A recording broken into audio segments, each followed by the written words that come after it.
Guys हमने recently अपने YouTube analytics में देखा कि हमारे सब्सक्राइबर्स में से 50% सब्सक्राइबर्स ने अभी भी बेल आइकन नहीं दबाया है। तो पहले तो जिसने भी चैनल को सब्सक्राइब नहीं किया वो जल्दी से सब्सक्राइब करो। हमारा सारा मोटिवेशन हमारे सब्सक्राइबर्स से ही आता है। एंड नाउ मेक श्योर कि आपने बेल आइकन दबा के ऑल नोटिफिकेशंस ऑन कर दी हैं, क्योंकि खूनी मंडे पर कुछ बहुत बड़ा होने वाला है।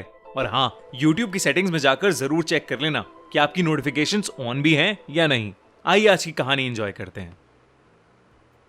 इंडियाज मोस्ट हॉन्टेड विलेज, बेमनी गांव। वर्तिका को विश्वास नहीं हो रहा था कि उसके कॉलेज की बेस्ट फ्रेंड पायल की शादी हो रही थी। आज ही उसके घर पर पायल की शादी का कार्ड आया था। पायल का परिवार हिमाचल के बेमनी गांव से था और पायल की शादी भी उसी गांव में थी। वर्तिका बहुत एक्साइटेड थी क्योंकि वो पहली बार कोई पहाड़ी शादी अटेंड करने वाली थी। वर्तिका 2 दिन बाद ही अपना सामान लेकर बेमनी गांव पहुंच गई। गांव में घुसते ही वर्तिका पहाड़ों के नजारों में खो गई। पर तभी उसके सामने कुछ अजीब सा हुआ। एक आदमी जोर जोर से चिल्लाकर एक पेड़ पर अपना सर मार रहा था और उसके सर से खून भी बह रहा था।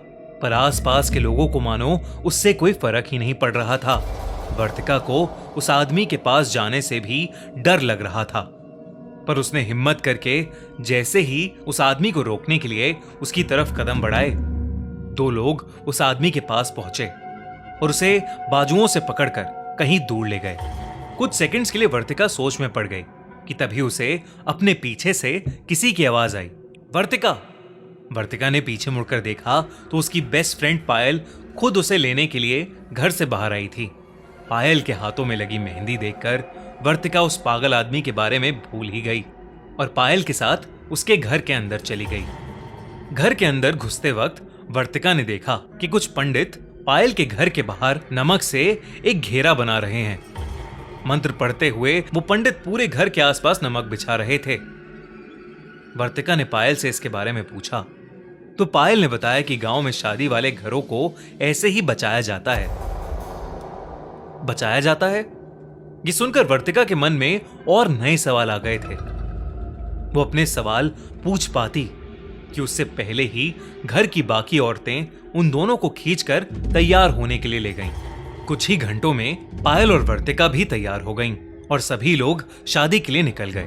मंडप में बैठे दूल्हा दुल्हन और उनके परिवार के लोग शादी की रस्में कर रहे थे।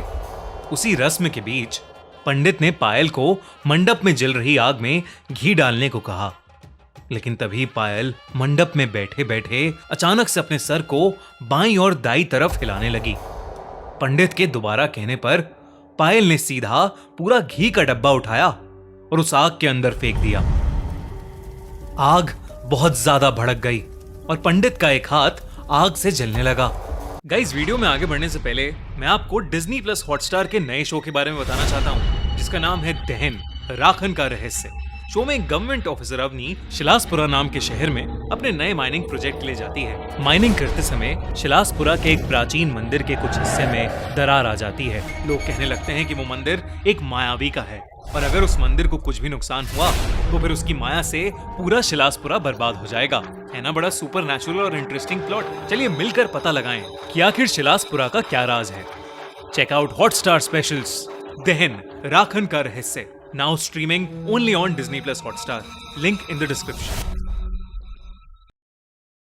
वर्तिका मंडप के पास ही बैठी थी और ये देखकर उसकी आंखें फटी की फटी रह गईं।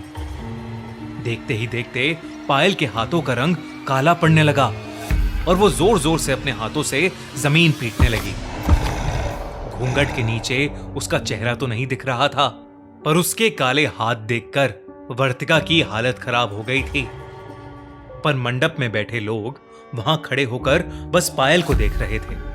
उनमें से कोई भी डरा हुआ नहीं लग रहा था। वर्तिका को यह बात और भी ज्यादा अजीब लगी। वो जब से बेमनी गांव में आई थी तब से कुछ ना कुछ अजीब घटे जा रहा था, जो वर्तिका के लिए तो बहुत डरावना था, पर बेमनी गांव के लोगों के लिए शायद आम बात लग रही थी। तभी वर्तिका को पायल की जोरों से चीखने की आवाजें आईं और उसका घूंघट उसके सर से हट गया। घूंघट के नीचे से जो चेहरा दिखा वो पायल का बिल्कुल भी नहीं लग रहा था। उसकी आंखें लाल पड़ी थीं, बाल एकदम बिखर गए थे और उसके दांत नुकीले हो गए थे। वो एक पागल जानवर की तरह आवाजें निकाल रही थी। पायल का बड़ा भाई तेजी से मंडप से निकला और कहीं बाहर चला गया। वहां पर बैठे लोग अब भी बस शांति से पायल को देख रहे थे। वर्तिका से अपनी दोस्त की ये हालत देखी नहीं जा रही थी और वो हिम्मत करके उसके पास जाने लगी कि तभी पायल की मम्मी ने वर्तिका को रोक लिया और उससे कहा कि पायल बिल्कुल ठीक हो जाएगी, बड़े पंडित जी बस आते ही होंगे। लेकिन देखते ही देखते पायल की हालत और खराब होने लगी थी। उसने अपने हाथों से अपने ही बालों को खींचना शुरू कर दिया और वो किसी अनजान भाषा में कुछ बड़बड़ाने लगी। वर्तिका की नजरें पायल से नहीं हट रही थीं। पायल का यह रूप देखकर वर्तिका कांप गई थी। उसे यह नहीं समझ आ रहा था कि आखिर कोई भी पायल की मदद क्यों नहीं कर रहा है। उसने जोर लगाकर पायल की मम्मी से खुद को छुड़ाया और पायल के करीब चली गई। वर्तिका ने पायल से बात करने की कोशिश की और पायल थोड़ी शांत हो गई। पायल के शांत होते ही वर्तिका जैसे ही उसके करीब गई, पायल ने दोनों हाथों से वर्तिका के गले को पकड़ लिया और जोर से उसका गला दबाने लगी। उसी समय पीछे से किसी के कुछ मंत्र बोलने की आवाजें आईं और किसी ने पायल के ऊपर जल छिड़क दिया और पायल बेहोश हो गई।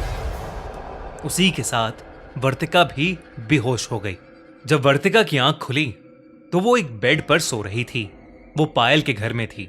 वो उठकर पूरे घर में देखने लगी, लेकिन पायल घर में थी ही नहीं। उसने पायल को आवाजें लगाना शुरू किया, पर उसे वो कहीं नहीं दिखी। तभी पायल की मम्मी वहां आ गईं और उन्होंने वर्तिका को कुर्सी पर बिठाकर उसे बताया कि कल रात पायल की शादी हो गई और वो अपने ससुराल जा चुकी है। उन्होंने वर्तिका से कहा कि कल रात जो कुछ भी हुआ था वो बेमनी गांव में होने वाली एक आम घटना थी। उन्होंने बताया कि बेमनी गांव पर कई सैकड़ों साल पुराना एक श्राप है। यहां पर प्रेत आत्माएं लोगों पर काबू पा लेती हैं। वैसे तो मंडप के बाहर भी सुरक्षा कवच बनाया गया था, पर किसी ने उस कवच को मिटा दिया था। इसलिए पायल पर एक बुरी आत्मा हावी हो गई थी। ये सब कुछ सुनकर वर्तिका को विश्वास नहीं हो रहा था। उसने पायल को फोन किया तो पायल बिल्कुल सही सलामत अपने नए घर में थी। वर्तिका उसी दिन बेमनी गांव छोड़कर अपने घर वापस चली गई।